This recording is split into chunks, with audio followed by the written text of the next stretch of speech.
Impôts et justice sociale, le podcast francophone du réseau Tax Justice Network.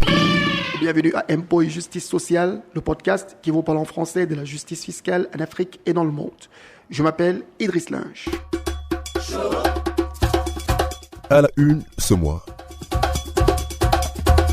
À la une ce mois, nous parlons une fois de plus du coronavirus. La pandémie a déjà fait plus de 2 millions de cas dans le monde et on parle aujourd'hui des morts en termes de centaines de milliers. L'Afrique est légèrement épargnée, mais les gouvernements ont déjà commencé la riposte, surtout sur le plan économique.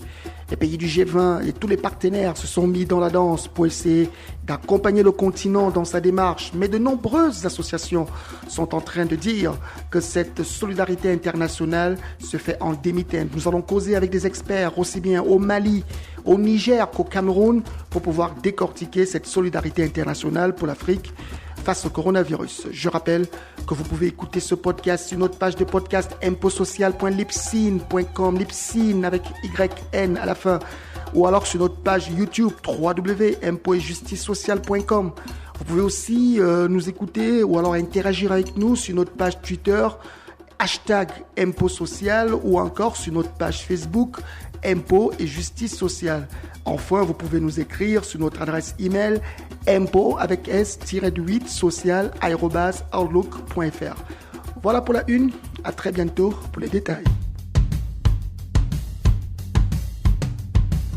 Africaines et Africains, le mois a encore été très dur dans le monde avec la pandémie du coronavirus. Plus de 2 millions de personnes ont été atteintes par le virus. Plus de 800 000 morts. On est pratiquement en train d'approcher le million de morts. C'est une catastrophe internationale, mais c'est aussi une catastrophe économique. Et l'Afrique est au premier rang des victimes. Et aujourd'hui, on se rend compte à quel point il aurait été peut-être important d'économiser au maximum les ressources en termes de dépenses fiscales afin de pouvoir faire face à cette maladie, car la région a été abandonnée. On a annoncé un plan d'aide des pays du G20, les 20 pays les plus riches de la planète, mais aussi un plan du FMI et toutes ces institutions multilatérales. Mais avec notre ami Pipo, qui est un tenancier d'une petite boutique de proximité au Cameroun, nous allons apprendre que cette riposte reste encore une réponse macro et qu'au niveau des petits agents économiques, il y a encore du chemin à faire. Écoutez cette interview que j'ai eue avec lui. Alors, Pipo, tu as décidé de te lancer dans l'entrepreneuriat. Tu tiens une petite échoppe de vente de proximité, c'est-à-dire que tu approvisionnes les familles dans les quartiers qui ne peuvent pas forcément arriver en ville. Avec le coronavirus, est-ce que le gouvernement a déjà annoncé des mesures pour vous soutenir ou vous a déjà soutenu depuis que la pandémie commence, avec des mesures notamment de limitation de mouvement? Jusqu'ici, aucun mouvement, ni pour le soutien, ni au niveau de la prise de mesures pour nous accompagner dans ce que nous faisons déjà aujourd'hui, parce que ce que nous faisons n'est pas facile. Les gens ne se rendent pas compte de l'importance que nous, les petits commerçants, nous avions au niveau des quartiers, tu vois. Puisque déjà on permet aux gens de ne pas toujours se rendre au marché, on permet aux gens de gagner en temps, on permet aux gens, genre tu peux être à la maison, tu es peut-être souffrant, tu commissionnes l'enfant à la boutique. En fait, on facilite les mouvements, mais et vous limitez la propagation, parce que vous empêchez que les gens aillent en ville et fassent grossir la propagation du virus. Exactement. Ben, bon, sauf que après, on se sent abandonné. Le gouvernement ne prend vraiment pas de mesures pour nous accompagner dans ce que nous faisions. Donc c'est un peu très très difficile en ce moment. D'accord. Alors, quel est ton sentiment lorsque je t'apprends par exemple que vous contribuez grandement à mobiliser la plus importante ressource fiscale de l'État, la TVA, parce que c'est vous les derniers sur la ligne de commercialisation des produits.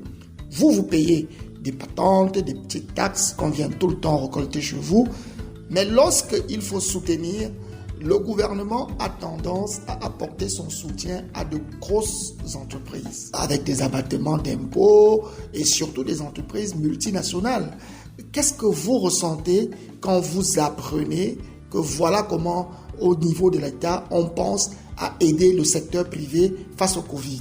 Non, mais là, c'est très alarmant. c'est très alarmant parce qu'on ne peut pas penser plus haut sans commencer à penser bas. Voilà. Donc si on se retrouvait peut-être dans une chaîne alimentaire, on dirait que nous sommes le premier maillon. D'où nous sommes d'une importance capitale. Déjà que nous permettons aussi aux plus pauvres de vraiment s'approvisionner. Mais bon, le fait de ne penser qu'aux grandes multinationales, aux grandes entreprises, je pense que c'est en quelque sorte une façon de vouloir tuer l'économie. Vous pensez que c'est injuste au-delà de tuer l'économie? Est-ce que vous pensez que c'est injuste ou alors vous pensez que c'est tout à fait normal? Non, c'est très injuste, monsieur Idriss. C'est très très injuste. À des moments, on a l'impression qu'on n'existe pas. Voilà, c'est très injuste parce que cette grande surface dont on apporte le plus le soutien, ce sont celles-là qui bénéficient aussi en même temps de beaucoup d'avantages. Ce sont celles-là qui donnent le rythme sur les marchés. Ce sont celles-là qui se permettent de faire des augmentations vraiment très anormales. Nous payons les frais. On n'a pas de quoi faire des grosses enveloppes à qui que ce soit. Du coup, ça donne ce que ça donne. D'accord. Dans le même temps, c'est-à-dire qu'au-delà du secteur de la distribution, évidemment, on ne va pas revenir sur les gros noms du secteur de la distribution qui ont des avantages fiscaux. Le gouvernement de ton pays, le Cameroun, comme beaucoup de gouvernements africains, a très souvent accordé des cadeaux fiscaux à des entreprises pétrolières, minières, parce qu'elle veut attirer les investisseurs. Est-ce que vous ressentez, vous, aujourd'hui, que cette stratégie a marché et qu'en tant qu'acteur économique, vous jouissez des avantages d'une telle façon de faire? Pas vraiment, parce que pour être grand, on est d'abord petit. Donc s'il fallait qu'on arrive à un moment où on ne va que regarder les plus grands, que faire donc des petits? On laisse les petits ou parce qu'il faudrait bien que ces petits-là grandissent pour devenir grands.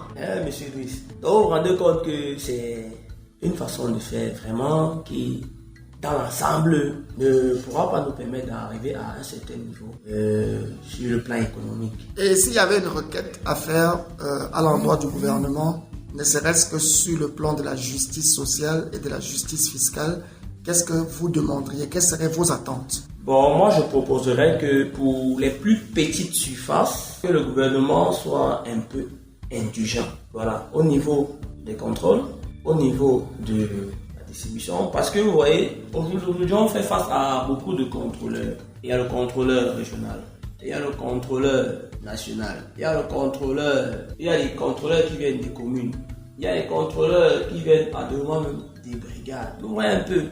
Et à chaque fois que ces gens passent, on ne se sent pas bien parce que toujours est-il, déjà qu'ils ne nous informent pas réellement de ce qu'ils attendent de nous. Mais pour la plupart du temps, quand ils arrivent, c'est pour nous donner des cours. Bon, maintenant, en tant que quelqu'un qui doit être rentable tous les jours, je me base qu'on ne fait même pas ma sécurité. Il va falloir qu'on s'entende et après, moi, ça ne m'avantage pas. Pas du tout. Et ils seront des centaines de millions comme Pipo en Afrique à véritablement attendre une aide concrète de leur gouvernement. Et rien n'indique qu'à ce jour, ce sera possible, car l'Afrique a dit qu'elle a besoin de 100 milliards de dollars pour pouvoir apporter déjà une réponse de compensation. Mais après, il faudra soutenir l'évolution des économies. Et rien n'est moins sûr.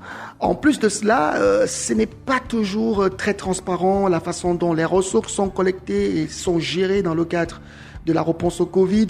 Nous avons essayé d'échanger avec Idrissa Ali. Il est le président du ROTAB, c'est un réseau d'ONG pour la transparence budgétaire qui est basé au Niger. Écoutez l'entrevue qu'il a eue avec une collègue journaliste qui est sur place, Sandrine Gagne, et qui travaille pour la plateforme internet Niamey les 2 jours. Pensez-vous que ces mesures prises par le gouvernement sont efficaces? Bon, pour nous, les mesures, le Niger ne fait pas exception aux autres pays. C'est-à-dire, tous les pays essaient d'adapter leur concept, leur contexte au contexte, à la situation. Des mesures qui sont prises par les différents pays. Et c'est ainsi que vous voyez au Niger, on a d'abord, compte tenu que c'est Niamey qui présente le foyer, isolé Niamey du reste du pays. Et au fur et à mesure, d'autres mesures sont venues se greffer pour éviter la propagation du virus. pour nous, c'est dire que tous les pays essayent quand même d'adapter le contexte national à la situation générale de pandémie du Covid-19.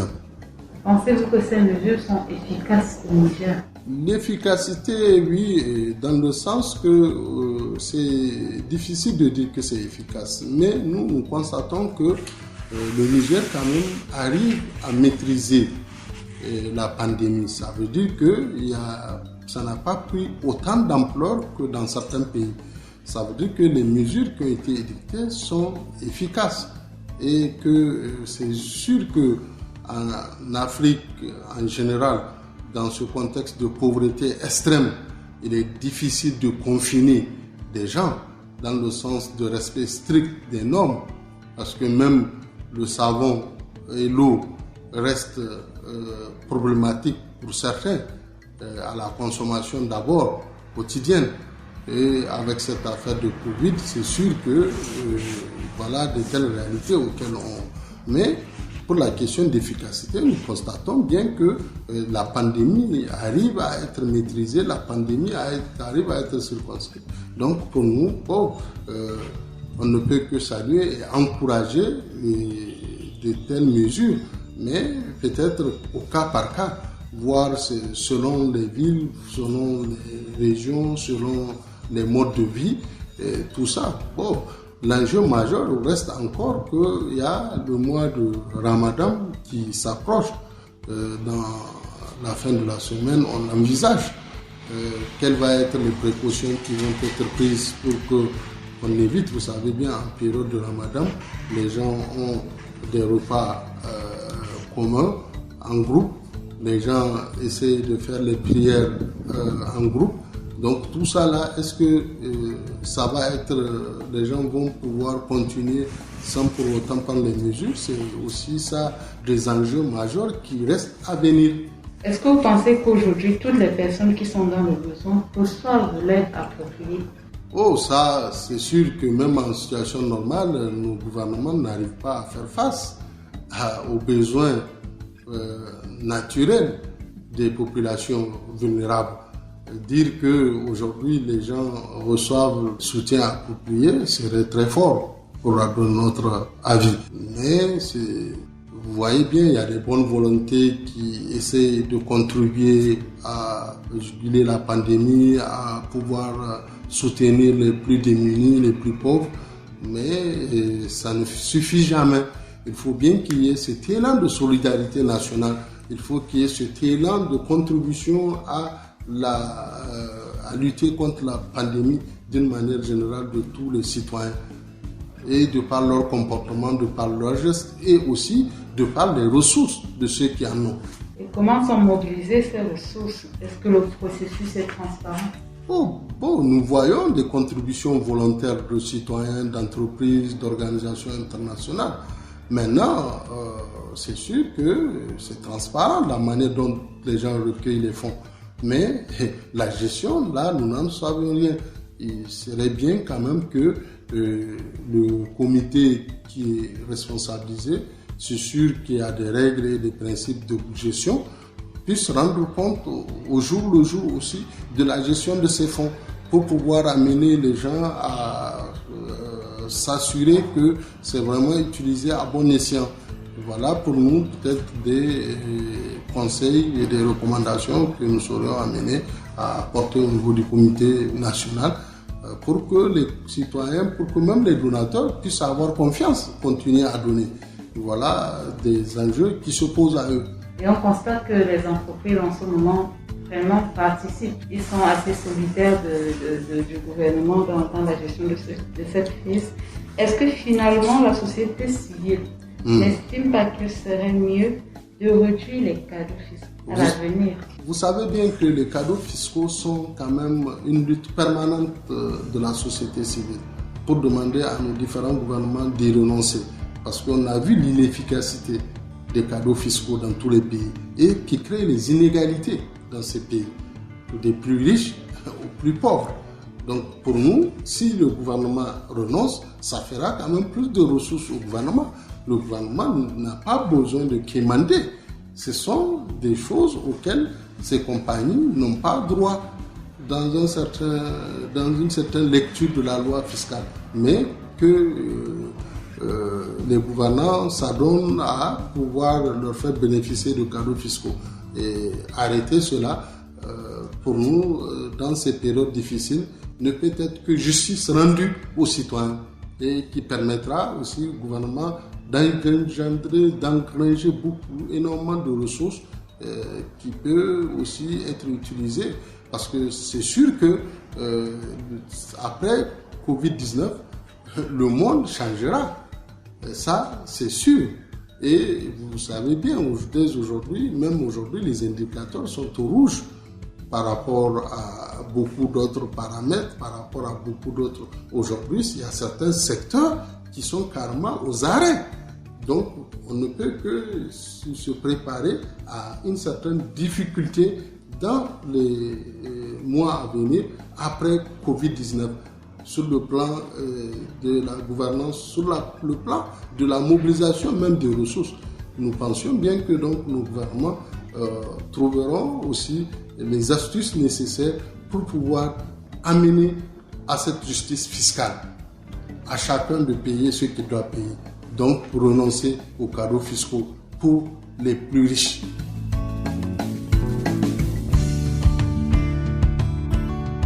En posture d'invité, nous avons Brolaï Bagayoko. Il est le secrétaire permanent du comité d'annulation de la dette des pays du tiers-monde pour l'Afrique et aussi le secrétaire du comité pour l'abolition des dettes illégitimes. Il a accepté de parler avec nous, de commenter avec nous cette décision prise par les pays du G20 d'offrir un cadeau aux pays les plus pauvres, notamment aux pays africains, en mettant une espèce de moratoire sur leurs dettes. Écoutez l'interview que nous avons eue par téléphone avec M. Bagayoko. L'invité du jour. Alors, M. Bagayoko, on le sait aujourd'hui, les pays du G20 ont décidé dans une grande annonce qui a été relayée par tous les médias qu'ils avaient apporté un moratoire sur le service de la dette des pays les plus pauvres, notamment une quarantaine en Afrique. Quelle est votre opinion déjà sur ce moratoire? Est-ce que finalement c'est le grand geste qu'on attendait? Il s'agit en réalité d'un report de paiement octroyé sur une partie de la dette 77 pays classés parmi les plus pauvres et au cas par cas, d'une durée de 8 mois comprise entre le 1er mai et le 31 décembre 2020. Ces reports ne concernent que la dette bilatérale à l'égard des États, soit 12 milliards de dollars, sur les 32 milliards de dollars prévus pour 2020. Dans le même temps, les pays vont continuer à rembourser les créanciers privés qui détiennent 8 milliards de créances et les créanciers multilatéraux qui détiennent eux aussi 12 milliards de dollars. Enfin, la période de remboursement sera de 3 ans, avec un délai de grâce de 4 ans au total. En d'autres termes, le remboursement prévu en 2020 pourra être reporté jusqu'à 2022 et échelonné sur 3 ans, majoré des intérêts accumulés. En 2022, 2023 et 2024, les pays devront rembourser le service de la dette de l'année en cours, plus celui de l'année 2020 étalé sur les 3 ans. Les paiements reportés seront majorés d'intérêts et de pénalités de l'État d'un montant de 12 milliards de dollars, passant de 23 milliards à 35,3 milliards de dollars. C'est que les discours politiques ont annoncé une annulation massive de la dette africaine. Et après, nous nous sommes rendus compte que c'est un moratoire qui a été accordé. Et le moratoire chose que suspendre le paiement du service de la dette pendant une période bien déterminée. Et le service de la dette, c'est le principal plus les intérêts. Voilà, ils ont annoncé cela. Et donc, l'annonce aussi, il y a un problème. Parce qu'ils ont annoncé que le moratoire porte sur la dette bilatérale d'un montant de 12 milliards et la dette privée d'un montant de 8 milliards, ce qui fait au total 20 milliards de dollars. Mais à la date aujourd'hui, nous ne pouvons pas confirmer ce montant de 20 milliards de dollars parce que tout simplement, et même ils disent qu'à la date d'aujourd'hui, il n'y a pas eu un accord concret avec les créanciers privés. Et donc, s'il n'y a pas eu d'accord concret avec les créanciers privés, on ne peut pas se permettre de dire que le moratoire obtenu porte sur 20 milliards. Donc, il porte sur 12 milliards actuellement, uniquement sur la dette bilatérale. En rappelant que le montant global de la dette des pays éligibles à l'initiative du G20 est estimé à un peu plus de 750 milliards de dollars et le moratoire accordé ne représente que 3,6% de ces montants, soit 1% du PIB du G20 en 2019, dans des 78 286 milliards de dollars, moins que le plan d'aide adopté par le Parlement allemand, 1100 milliards d'euros, puis des États-Unis, 2000 milliards de dollars pour faire face à la crise du Covid-19 dans leur pays. Cela ne représente qu'une goutte d'eau dans l'océan de la finance. L'annulation pure et simple, sans condition, de la dette est économiquement tout à fait possible, mais il n'y a aucune volonté politique pour aller dans ce sens. En tant que mouvement social, nous qualifions ce moratoire comme une arnaque une fois de plus, car les créanciers ne vont pas renoncer à recevoir de l'argent. Cet accord ne réduit pas le stock ou le fardeau de l'Africaine, il ne fait que reporter les paiements. Or, la plupart des dettes réclamées à ces pays par le Fonds monétaire international de la Banque mondiale sont illégitimes, illégales et odieuses, car elles n'ont pas servi les intérêts des populations. Ce moratoire ne va donc pas permettre aux pays africains de faire face à la situation sanitaire pour acheter du matériel médical et embaucher du personnel notamment. Alors déjà, il y a une chose qui n'est pas claire. Il semble qu'il y a des conditionnalités. Est-ce que vous pouvez rappeler pour nous quelles sont les conditions, à quelles conditions les pays vont devoir éventuellement bénéficier de ce cadeau finalement qui, selon vous dire, est un cadeau entre guillemets?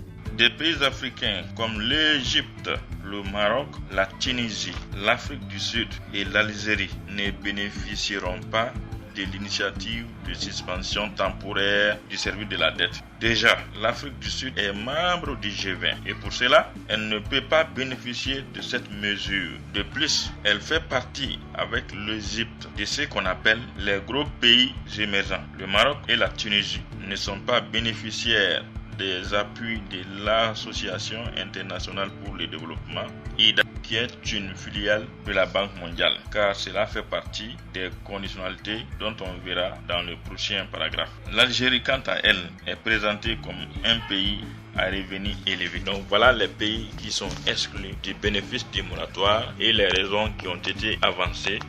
On se rend compte que la France surtout a pris les devants pour dire à quel point elle a plaidé, elle est même allée plus loin, elle a demandé qu'on annule complètement la dette des pays du tiers-monde, notamment des pays africains. Mais lorsqu'on sait quand même, selon le classement du Corporate Haven Tax Index, de Tax Justice Network, l'indice sur les paradis fiscaux, que la France est l'un des pays avec la Grande-Bretagne qui soit le plus agressif en matière d'obtention de fiscalité avantageuse. Quel commentaire vous avez envie de faire sur ce rôle prétendu de la France? Je le partage entièrement parce qu'il faut savoir que la dette est à la fois un outil de transfert de richesse et un instrument de domination politique, donc une nouvelle forme d'esclavage. À titre d'illustration, Global Finance et la Banque africaine de développement ont estimé la fuite illicite des capitaux entre 1970 et 2008 à plus de 1000 milliards de dollars rien que pour les pays africains. Cela représente environ 4 fois le montant de la dette de l'Afrique et 56% de son PIB en 2008. L'hémorragie illicite des ressources de l'Afrique représente près de 4 fois sa dette extérieure, constate un rapport conjoint de la Banque africaine de développement et Global Finance Integrity. À noter aussi que les prêts des banques du Nord aux États du Sud en 2011 étaient de 124 milliards de dollars.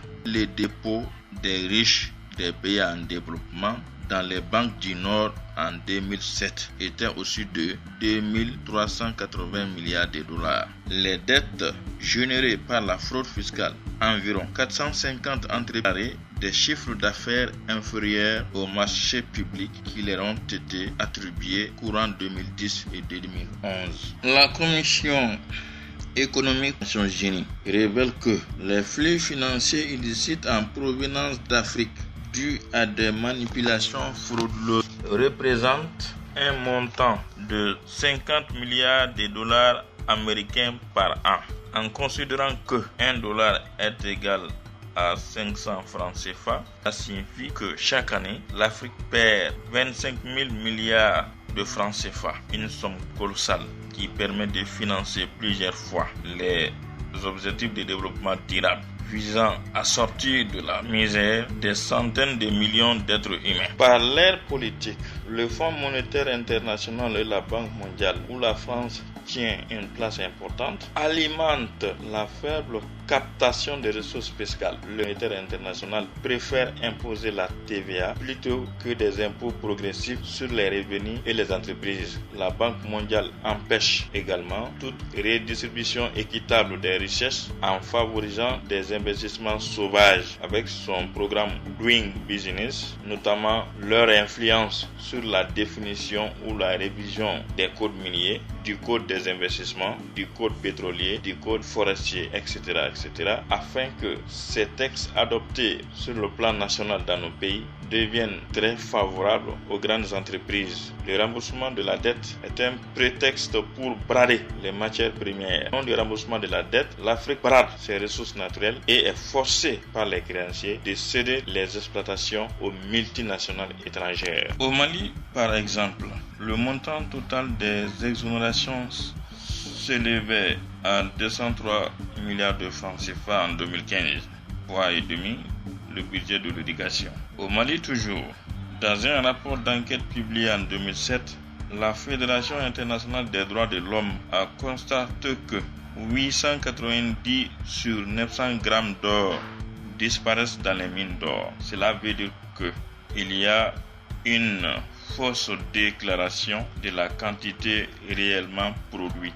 Quant aux investissements directs étrangers, les rapatriements de profits vers les maisons mères ont augmenté de 16 à 342 milliards de dollars entre 1990 et 2010. Selon le Bureau international du travail, il ne sert à rien d'attirer pour des emplois à n'importe quel prix si tout ou partie des gains qui en résultent ne restent pas dans le pays. Le problème, c'est donc la capacité des pays en développement à gérer plutôt les tensions entre les objectifs de développement et les intérêts financiers des firmes transnationales qui déterminent le degré d'efficacité des investissements directs étrangers en termes de développement. Alors, si on doit sortir du Covid 2019, il y aura un ensemble de leçons à retenir. Pour vous, quelles sont les leçons que vous pouvez partager avec vos partenaires africains, avec les États africains et la société civile africaine? Aujourd'hui, nous sommes tous convaincus que ça pèse lourdement sur les capacités des États africains. Il devient donc urgent de faire payer aux multinationales des impôts proportionnels à leurs bénéfices. Enfin, la lutte contre les paradis fiscaux et judiciaires représente un est de rééducation similaire au sud comme au nord, avec la volonté commune de financer la consolidation progressive des biens publics à l'échelle mondiale. Pour ce faire, le CADTM Afrique, Comité pour l'abolition des dettes illégitimes, dresse un certain nombre de recommandations devant être appliquées fiscales puissent devenir une réalité dans nos pays et afin que les chefs d'État africains puissent enfin honorer à leurs engagements politiques. Et la première recommandation, c'est quoi? C'est autoriser l'administration fiscale à vérifier les comptes consolidés des sociétés multinationales et notamment le retrait des comptes intercompagnies, c'est-à-dire entre les différentes entités du groupe. D'œuvrer activement pour le renforcement des moyens de lutte contre la corruption à la suppression du secret bancaire, principe au cœur des paradis fiscaux et judiciaires, et à la transmission automatique des données fiscales entre territoires et réaliser un audit intégral de la dette des pays africains avec une participation active des citoyens en vue d'annuler ces parties illégitimes, ces parties illégales, ces parties odieuses et de les investir dans les secteurs sociaux de base. Affirmer le droit à des réparations et ou à des compensations aux peuples victimes du pillage colonial et de la spoliation par le mécanisme de la dette.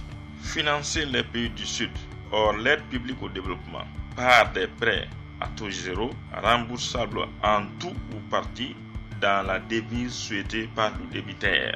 Exproprier les biens mal acquis par les gouvernants du Nord et les classes dominantes du Sud et les rétrocéder aux populations concernées et sous leur contrôle. Donc, c'est pour dire que l'après-Covid-19 doit nécessiter une réforme internationale de la fiscalité afin que l'Afrique puisse enfin connaître un essor économique et social.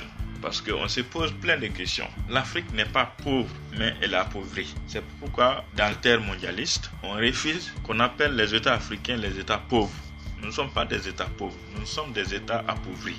Il faut que cela soit compris. Et beaucoup de chercheurs disent à la fin de leurs recherches, à quand l'Afrique? Cette réponse ne viendra que lorsque il y aura une véritable réforme internationale de la fiscalité. Mais aussi que le principe de justice fiscale soit beaucoup plus appliqué de façon rigoureuse, sans distinction. C'est par cette route-là que nous puissions voir enfin le bout du tunnel. Et merci beaucoup, camarade Idriss. Ce fut un plaisir pour moi de partager ces infos capitales avec vous, afin que d'autres Africains aussi puissent connaître aujourd'hui dans notre continent. Et que le discours qui est présenté, disant que c'est le Nord qui finance le Sud, que c'est un discours contraire, c'est un discours totalement faux et erroné. C'est au contraire le Sud qui finance le Nord. Voilà, c'est la fin de ce programme. Je précise que le mois prochain, nous reviendrons encore sur cette affaire du Covid qui a été l'occasion, n'est-ce pas, de pouvoir se rendre compte de la grande inégalité qui existe dans les réponses. Il y a le manque de solidarité internationale avec Oxfam qui est en train de déclarer qu'on aura encore plus de pauvres que par le passé. Vous écouterez d'ailleurs à ce propos une entrevue avec des responsables de Oxfam. D'ici là, respectez les consignes de distanciation, lavez-vous les mains, protégez-vous le nez avec un masque que vous aurez acheté ou fabriqué. Je rappelle que vous pouvez écouter ce podcast sur notre page de podcast imposocial.libsyn.com Libsyn avec SYN à la fin, ou encore sur notre page YouTube www.imposetjusticesociale.com. Vous pouvez aussi interagir avec nous sur notre page Twitter #imposocial ou sur notre page Facebook Impôt et Justice Sociale. Et pour ceux qui le peuvent, allez sur Stitcher pour écouter l'information, allez sur Stitcher pour pouvoir écouter le podcast. Prenez soin de vous, à très prochainement. N'oubliez pas, restez en forme. Il y a encore de nombreux podcasts à suivre. Il y a encore une grosse bataille pour la justice fiscale en Afrique.